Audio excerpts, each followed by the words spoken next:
noite.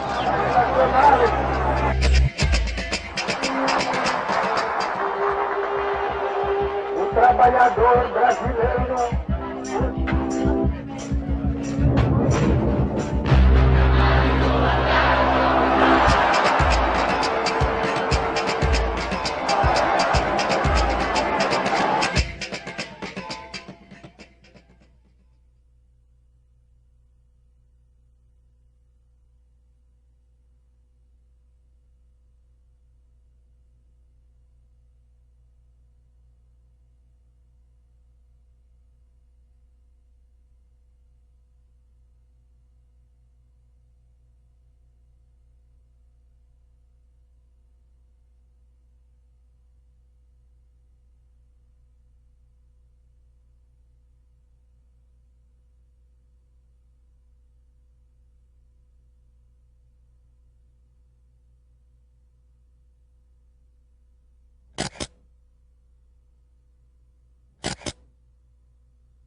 Quando Getúlio chega ao poder, seja por intenções anteriores que a gente não conhecia, seja por imposições daquelas circunstâncias, ele se transforma num personagem centralizador, ao mesmo tempo modernizador do país e com fortes traços autoritários.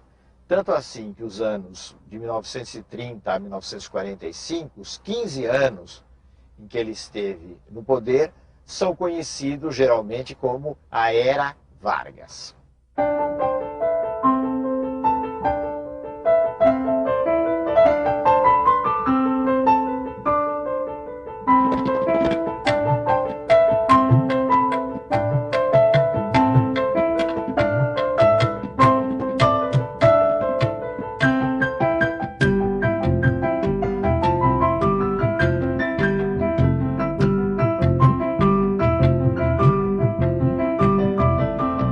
Getúlio teve que enfrentar problemas internos do seu governo, das forças que o apoiavam, e problemas externos da oposição.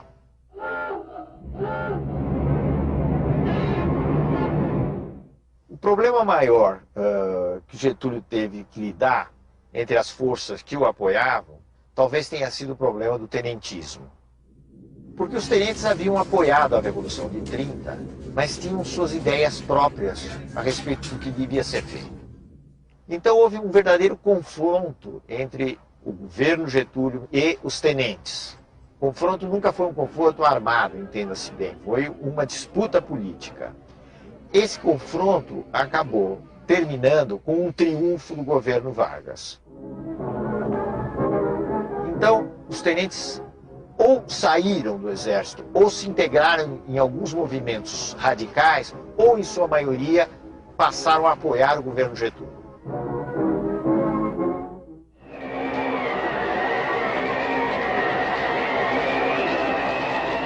Os problemas externos vinham principalmente das elites regionais dos estados, que não se conformavam com a política centralizadora. O caso mais grave ocorreu nas relações entre o governo central e a elite de São Paulo, a elite paulista. Na realidade, Getúlio maltratou a elite paulista. Ele não teve o jogo de cintura que ele teria mais tarde, com as várias forças sociais, com a elite paulista.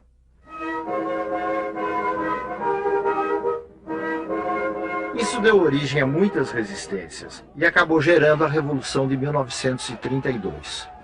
Heróico a luta feito, firma sua tradição, tendo nas mãos o direito e a pátria no coração. São Paulo lutou durante vários meses praticamente sozinho, mas no fim foi derrotado pelas forças do governo federal, sobretudo pelas forças do Exército Nacional.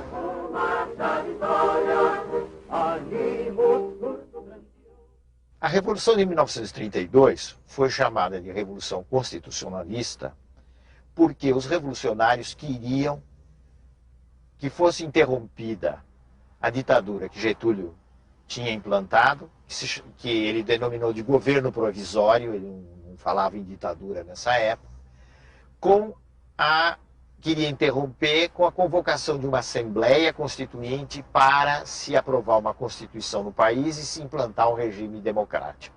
Nesse sentido, a Revolução foi vitoriosa. Ela foi derrotada pelas armas, mas ela pôs na ordem do dia a necessidade que havia de se dar uma forma legal para o país. E se interrompeu o governo que Getúlio estava chefiando e que era chamado de governo provisório. Então, Getúlio Vargas convocou eleições, que foram realizadas em maio de 1933, para uma Assembleia Constituinte. Essa Constituinte aprovou uma Constituição em julho de 1934. 16 de julho de 1934. A República Brasileira tinha a sua segunda Constituição. Jornada de 8 horas, proibição de trabalho a menores de 14 anos, repouso semanal obrigatório, férias remuneradas, eram alguns dos... Mas talvez, do ponto de vista político, a coisa mais importante da Constituição de 1934 foi a instituição do voto secreto. Essa Assembleia, depois que se reuniu e aprovou a Constituição, foi ela mesma quem elegeu presidente da República por voto indireto, o Getúlio Vargas. Em frente ao Palácio Tiradentes, o povo assiste à chegada do carro presidencial. Uma delegação de constituintes recepciona o chefe do Executivo. O recinto da Câmara dos Deputados estava completamente lotado. Há 8 anos que não se realizava uma cerimônia deste gênero.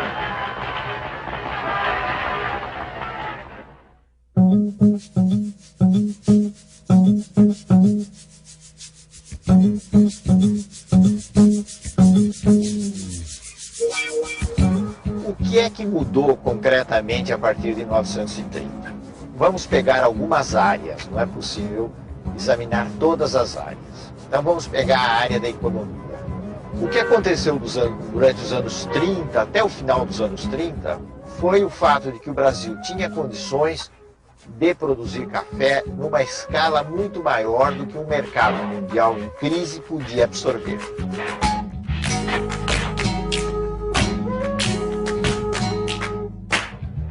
Então, se realizou toda uma política de queima do café.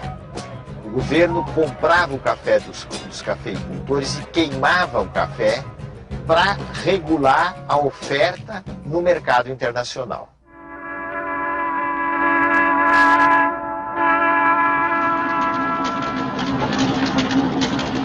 A outra mudança importante foi a expansão da produção do algodão. Então, nesse momento de crise, o algodão, de certo modo, veio em socorro das exportações brasileiras. E isso tem a ver com um fenômeno europeu, que foi o fortalecimento da Alemanha, infelizmente sob o controle de Hitler, e foi essa Alemanha nazista que começou a comprar em grande escala, para a produção de tecidos, o algodão brasileiro.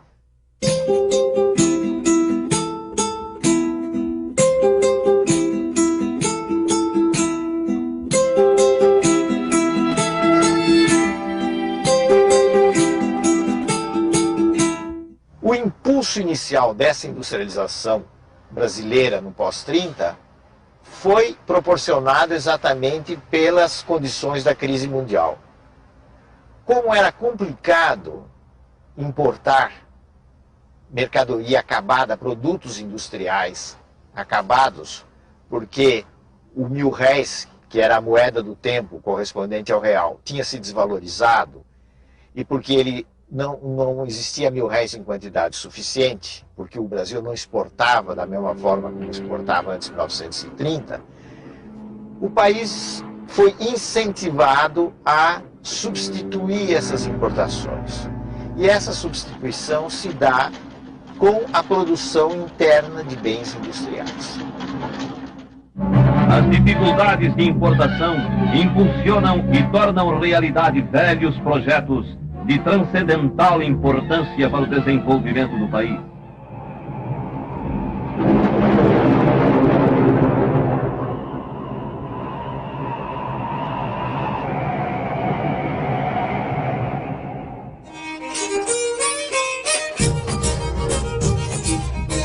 Sobretudo a partir de 1930, com exceção dos japoneses, a mão de obra estrangeira deixou de vir para o Brasil.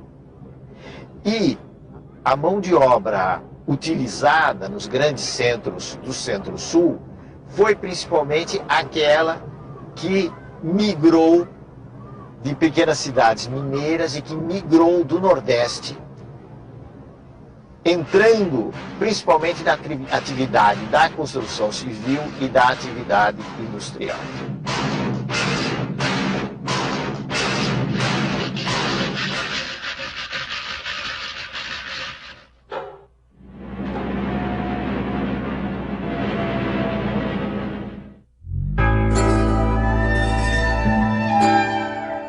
No nível federal, as reformas implantadas por Getúlio tiveram vários objetivos. Um deles foi a implantação de um ensino técnico, demonstrando a preocupação com a industrialização e com a mão de obra qualificada. A outra coisa foi a melhora da qualidade do ensino e a padronização do ensino nos níveis secundário e nos níveis universitários.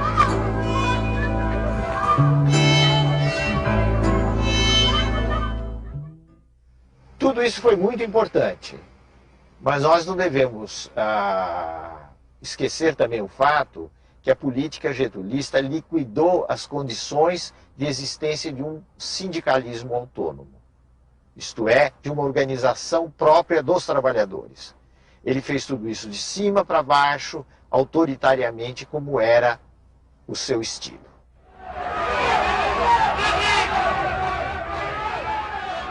Um outro traço inovador, dentre outros, dos anos posteriores a 1930, foi o surgimento de movimentos sociais, em maior expressão, maior quantidade. Dentre esses movimentos, nós devemos destacar principalmente dois. Um de extrema direita, que era o integralismo, e um de extrema esquerda, que era o movimento comunista. O movimento integralista estava inspirado no fascismo e tinha como seu líder mais importante Plínio Salgado, que era um político de São Paulo, um jornalista e um político de São Paulo. E foi organizada em nosso país uma agremiação política que tomou o nome de Ação Integralista Brasileira, a qual se caracterizava, sob modo, pela formação de milícias uniformizadas com camisas verdes e pelos marciais desfiles que realizava. Os integralistas eram nacionalistas, totalitários, adversários das liberdades democráticas e acreditavam num regime sustentado por um partido único. Eles apoiaram Getúlio Vargas na esperança de que, através de Getúlio, eles chegassem ao poder. Getúlio lhes deu alguma corda até o golpe do Estado Novo, até novembro de 1937. A partir daí, os integralistas foram marginalizados, uma parte deles tentou um golpe que fracassou e o movimento deixou de ter importância maior na cena política. Os comunistas tinham uma outra tática, que era a tática de enfrentamento, a tática de oposição. E com isso eles chocaram de frente com o governo Getúlio. Eles formaram um organismo, a Aliança Nacional Libertadora, que pretendia ser uma grande frente popular contra o governo Getúlio e por grandes reformas no país.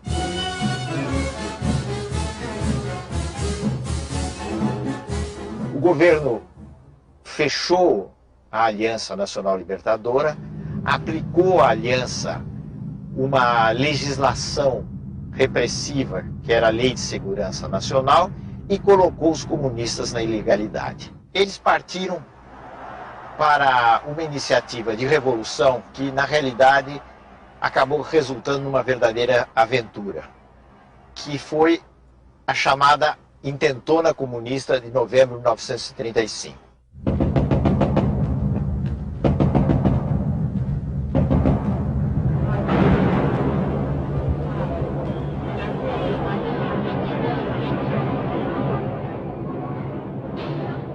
A consequência mais importante da insurreição comunista de 1935 foi o fato de que ela deu o pretexto que o Getúlio Vargas e os círculos do governo, principalmente a cúpula do exército, estavam esperando para iniciar uma repressão no país e, mais do que isso, preparar o caminho para a instalação de um regime autoritário. Isso se fez através do golpe que instituiu o Estado Novo, o golpe de 10 de novembro de 1937.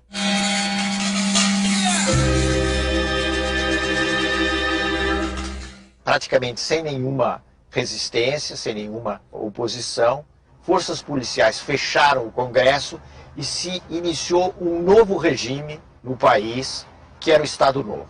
Esse foi um regime que assumiu claramente feições de uma ditadura sob o comando de Getúlio Vargas. Quando as competições políticas ameaçam degenerar em guerra civil, é sinal de que o regime constitucional perdeu o seu valor prático. Foram suprimidas as eleições, foram suprimidos os partidos, foi suprimida a liberdade de expressão, que é uma coisa muito importante.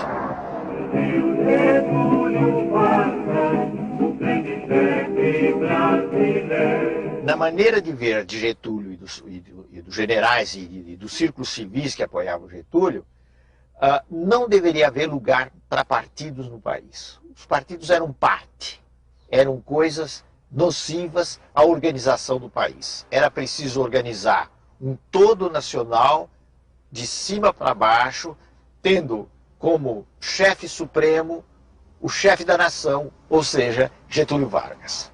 Getúlio Vargas cuida do lar do trabalhador brasileiro. Aqui o vemos inaugurando as primeiras casas de uma série que planejou para todo o território nacional como habitação condigna dos obreiros da grandeza do Brasil. Tendo ao lado sua esposa, Dona Darcy Vargas, vemos o presidente da República, acompanhado pelo senhor Gustavo Capanema e outras autoridades, inaugurando o Hospital Estácio de Sá, na capital. Getúlio Vargas inaugurava o Instituto Nacional do Livro. Aqui o vemos em companhia do senhor Herbert Moses.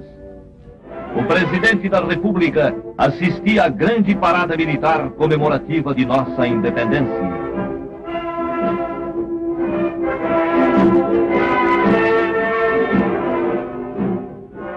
O presidente Vargas, acompanhado pelos generais Eurico Gaspar Dutra e Góes Monteiro, procedia ao lançamento da pedra fundamental do novo Palácio da Guerra.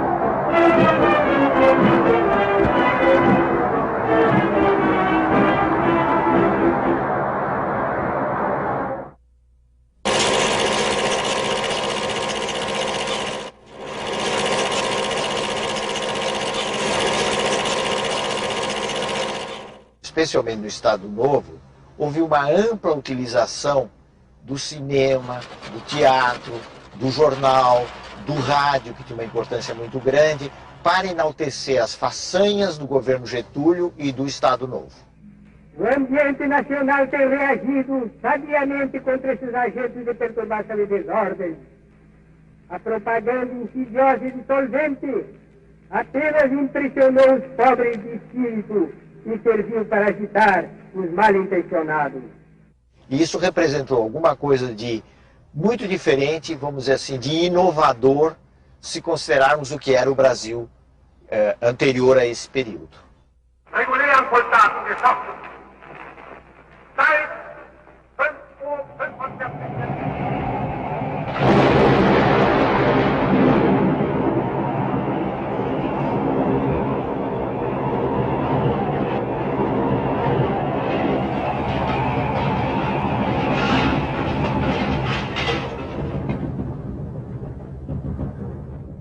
início da guerra, em 1939, o Brasil acabou tendo de se definir. E Getúlio, que até 1941, mais ou menos, mostrara muitas simpatias pela Alemanha e pela Itália, acabou se inclinando pelas forças democráticas. Isso por razões muito práticas, muito de ordem prática. Ele percebia que ele estava num determinado campo, no mundo ocidental, com os Estados Unidos, ali em cima, o chamado Grande Irmão do Norte, com um pouco de ironia, né? E que fugir desse campo era uma aventura extremamente arriscada.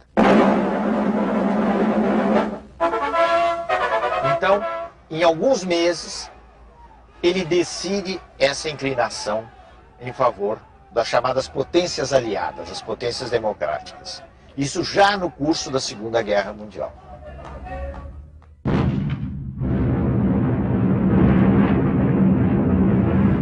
Aí as investidas dos alemães contra a Marinha brasileira levaram mais rapidamente à ruptura de relações com os países do eixo, Alemanha, Itália, depois o Japão, e finalmente a declaração de guerra contra esses países. Aqui esta manhã para receber uma nova força institucionária que justamente nesse momento está chegando para se juntar aos combatentes de tantas outras nações que já se engajaram na frente da guerra.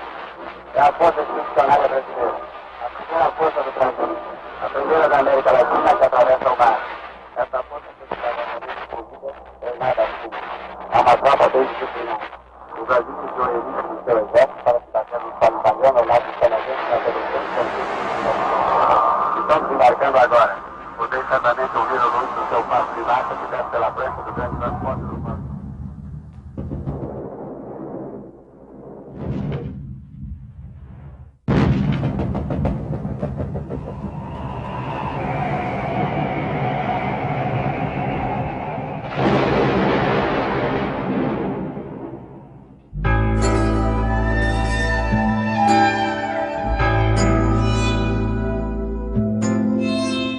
O que determinou a crise do Estado Novo? Houve fatores externos e houve fatores internos que se conjugaram, que se juntaram. O fator externo foi a vitória cada vez mais anunciada das forças democráticas no mundo na Segunda Guerra Mundial. Então, é como se todas aquelas antigas ideias que vinham do começo dos anos 30, todas elas autoritárias, entrassem em crise, se desprestigiassem, e a ideia de democracia, o direito de intervenção na nação, nos destinos da nação, se tornasse uma ideia muito forte.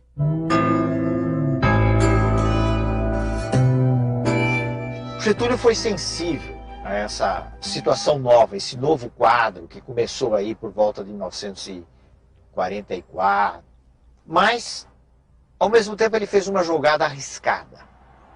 A jogada foi tentar se apoiar num certo tipo de mobilização popular, como ele nunca tinha feito no passado.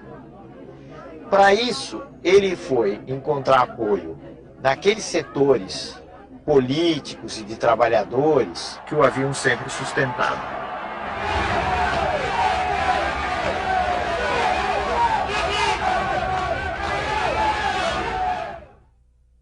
Essa mobilização desagradou os meios militares, desagradou gente como o general Góes Monteiro, o general Dutra, que haviam sido os articuladores do Estado Novo. Então, muitas vezes se diz que o Estado Novo foi derrubado por aqueles mesmos homens que o haviam implantado. Já fiz a minha parte na grande tarefa de mobilizar para o engrandecimento comum as forças criadoras da nacionalidade. Getúlio foi deposto praticamente a frio, e duas coisas são importantes. Primeiro, que ele conservou intacto o seu prestígio popular. E a outra coisa é que não houve, da parte dos generais e das elites civis que depuseram Getúlio, a intenção de jogá-lo para fora do jogo político. E a crise teve como consequência a renúncia de Getúlio Vargas, que em 29 de outubro de 45 deixou o cadete rumo a Itu, sua fazenda no município de São Borja.